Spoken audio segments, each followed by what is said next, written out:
All right, what's going on, everyone? So last week, I spent a little bit of time on a French aircraft carrier that just kicked off an operational deployment, which was not a trip I expected to make. Kind of came out of nowhere, but we'll talk about that, how it came about, what I learned while out there, some pictures, some videos. We'll run through some questions that you all submitted via Substack, and then I've got two of these patches that I picked up on the carrier that I'll give out to Substack subscribers here in the middle of this video. So how this came about.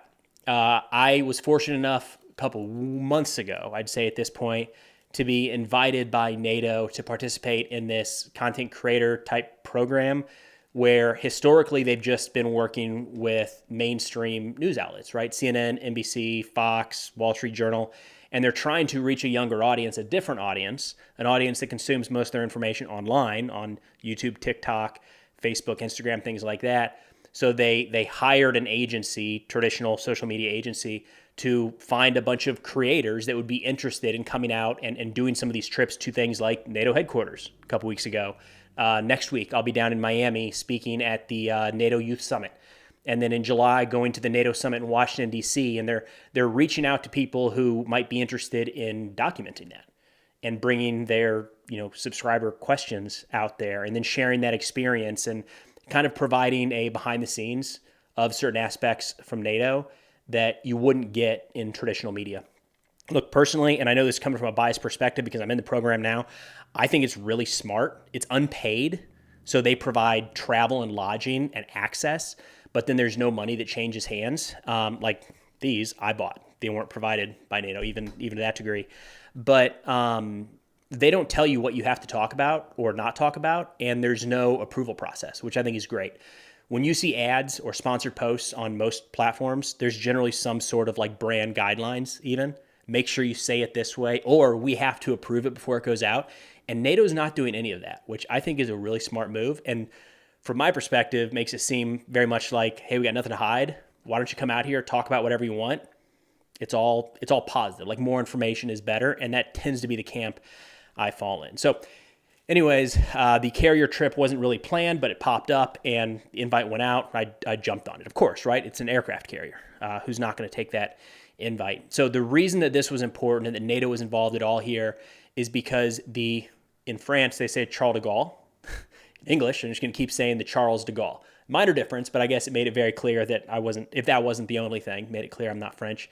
So the Charles de Gaulle is a nuclear-powered French aircraft carrier, and it just set out under Mission Akila, a NATO mission, Neptune Spear 24-1, I believe, and it's falling under direct NATO command for the first time ever. That's a big move for any country to put a significant number of their forces directly under NATO command, and in this case, for France, it's their lone aircraft carrier. That's a really big deal, right? So in this trip, it was very, I'll say scripted to a degree, right? It's not like they were just out there doing their normal thing and we happened to show up and watch it. There were planned demonstrations throughout, like to visit certain areas. So the group that was invited, there were about four content creators, myself and three others. And I'll link their channels in the description below so you can check them out if interested. Different genres, if you will. None of these guys really focus on military or war, but more culture, information, education, things like that, kind of approaching it from that angle. And then also in this group, we took a couple ships from port out to the aircraft carrier in this group, a couple senior military officers, Lieutenant General Rolling, the deputy chair of the NATO Military Committee, Rear Admiral Ishii, the commander of the U.S. 6th Fleet, who now is in command of NATO Strike Force, who is in command of the Charles de Gaulle. And then a bunch of ambassadors, permanent representatives to NATO, known as the North Atlantic Council. They took a nice picture up there on the flight deck, and they kicked all of us, the rough riffraff, off to the side while they got that. But I'll share some of those pictures here. So once on deck, tour of the flight deck. They showed us nothing about the living quarters. Really, very limited interaction at all with like the sailors on board. Again, really kind of shuttling us from one place to the next. We spent some time out on the flight deck watching the aircraft take off. Play some of those videos here as we go. Great seats to watch that. Like surprising how close they let us get to those fighters taking off. Then we got to come back around a little bit later to watch them land. Not all of them made it first time. It's hard to criticize that because I struggle to drive, let alone fly, and these guys are landing on a moving runway in the middle of the ocean, which is absolutely wild. We had a little lunch down below. Again, though, not like the full Navy experience, French Navy experience, just because there were like very senior VIPs there. So this was like a pretty formal event. They served like citrus champagne to people, if that gives you an idea. So like we did not get to experience the sailor's mess hall, which I would have been much more interested in doing that. That's not what this trip was. So they had some like hors d'oeuvres and stuff out, but I'm hard pressed to say that that gave us any experience as to what the average French sailor deals with in terms of meals. So I don't know. That's a trip I'd like to make, is get a little more in the weeds with what the day-to-day is like with the soldiers or the sailors. We did get to interact with a handful of them that were with us throughout the time, but they're mostly kind of on the PR side, if you will, escorting us around from one location to the other. So jumping into a couple of these questions here. First one from Adam. Two of these, and I think they go side by side. How does the carrier defend itself from the 100 drone attack? How does the carrier defend itself from the 25 torpedo attack?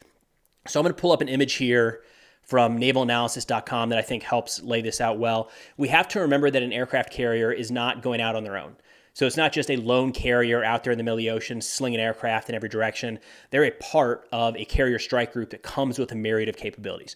Now, quick caveat, as I get into all this, I am not a naval expert. And going on an aircraft carrier for one day does not make me a carrier expert, not by a long shot. There are a lot of people that are much better versed in naval operations, aircraft carrier capabilities, and all that than I, and it's not even close. So I'm going to stay at about a 10,000 foot view as we discuss some of these things. Keep that in mind, right? So there's a lot more detail that I'm just not aware of when it comes into some of this stuff. So again, the carrier's not moving out there on their own. In this carrier strike group, you have a bunch of different capabilities that include reconnaissance, of course, air power on the aircraft carrier, anti-submarine capabilities, anti-surface warfare capabilities, anti-air defense, and anti-ship defense capabilities. So anything trying to get through to this aircraft carrier is going to have to make its way through a pretty significant air defense screen or defensive screen, if you will, depending on how it's coming. So it's possible that could happen, of course, right? That they're not, they're all vulnerable. Every ship out in the ocean is vulnerable. It's hard to tell at this point what it would take to make it through that screen and effectively take out an aircraft carrier. Is it the, as you mentioned, 100 drones or 25 torpedoes? Hard to say. So right now, as an example, we've got some ships down in the Red Sea, and they are regularly dealing with the Houthis launching drones and missiles at their ships. I think the most that we've seen at any given point is 20 fired at U.S. military ships. They haven't, none of them have made it through, right? Not a single hit on a U.S. military vessel, U.S., French, or U.K. military vessel in the Red Sea or the Gulf of Aden. So, how do you interpret that? That means at least 20 is not going to make it through. But if you add additional ships in this protective ring, is it 40? Is it 60? Is it 100? Hard to say, right? Now, not all munitions are the same. Of course, you've got hypersonic type missiles that could be a lot harder to shoot down than some of these slow-moving drones loitering overhead. So it's not one-to-one. But as of now, we haven't really seen what it looks like for drones or torpedoes to effectively take out a carrier in the modern environment. So Brent said, will France expand its carrier fleet or naval capabilities in general to counter Russian aggression? Yes, and this is just a theme, man. In all these NATO things, over and over and over again, the theme is Russia. There has not been a more coalescing event for the NATO alliance, maybe ever, than the Russian invasion of Ukraine. It's just hard to find a single thing that really gives NATO as an entirety, as an entity, their purpose and say like, yeah, that is why we're doing what we're doing. So they talked about some of the missions that they're going to be conducting during this Neptune Strike 24.1. One of them is practicing conducting deep precision strikes into the Baltic states from the Mediterranean, where the carrier is generally headed. And the reason for that has everything to do with Russian aggression in Ukraine and showing that NATO has the ability to protect our allies from anywhere around Europe, right? So Russian aggression is it applies to everything in NATO right now. So in looking at how they're going to expand their capabilities in France specifically, Macron just submitted a $438 billion budget to the French Parliament a few weeks ago that'll include quite a few new items here. So some of these have been in discussion for quite a while and are going to take a little while to come through.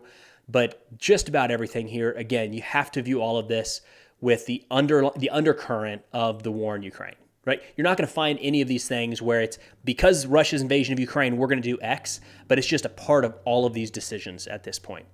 So right now it looks like France's next generation nuclear-powered aircraft carrier is in the works, set to be quite a bit bigger than the Charles de Gaulle, and should be ready at this point, operational at this point by 2038.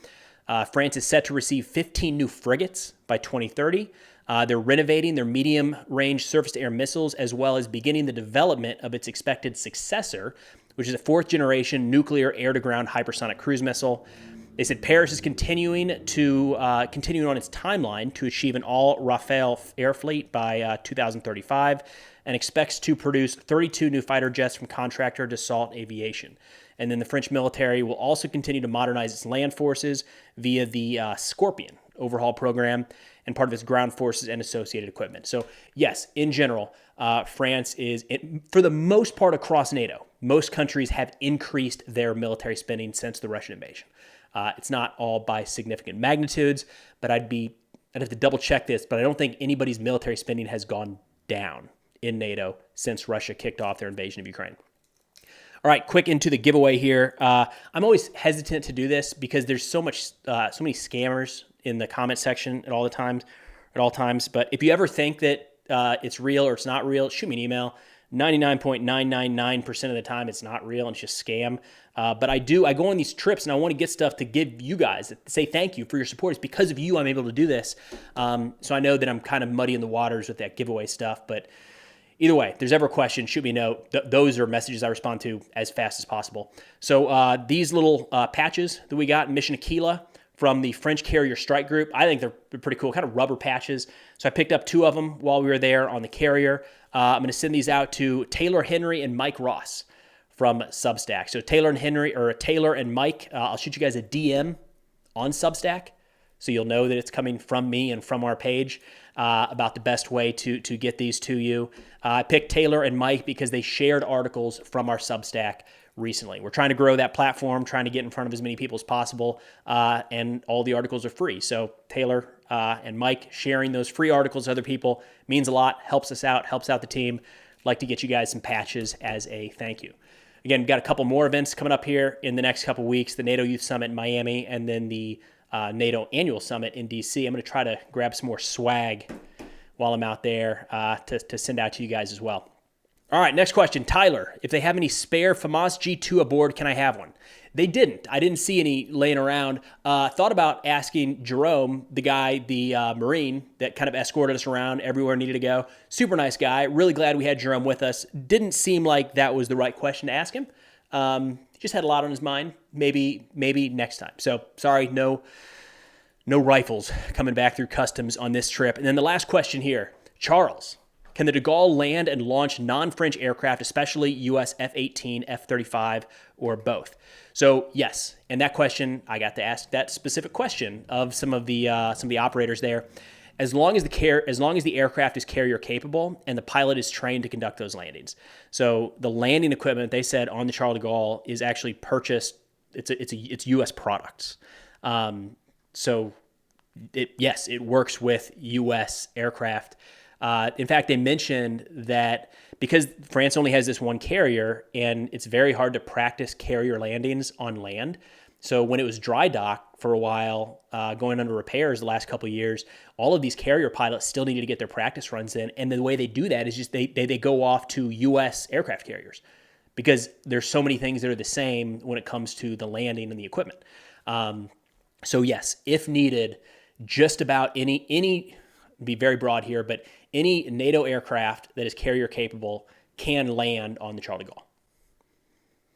Gaulle. There's some challenges there, though, worth keeping in mind. So it's not desired, right? You don't ever want to do that. You don't want to take off from one carrier, land on the other, take off from land and land on a carrier. That means something probably has gone wrong.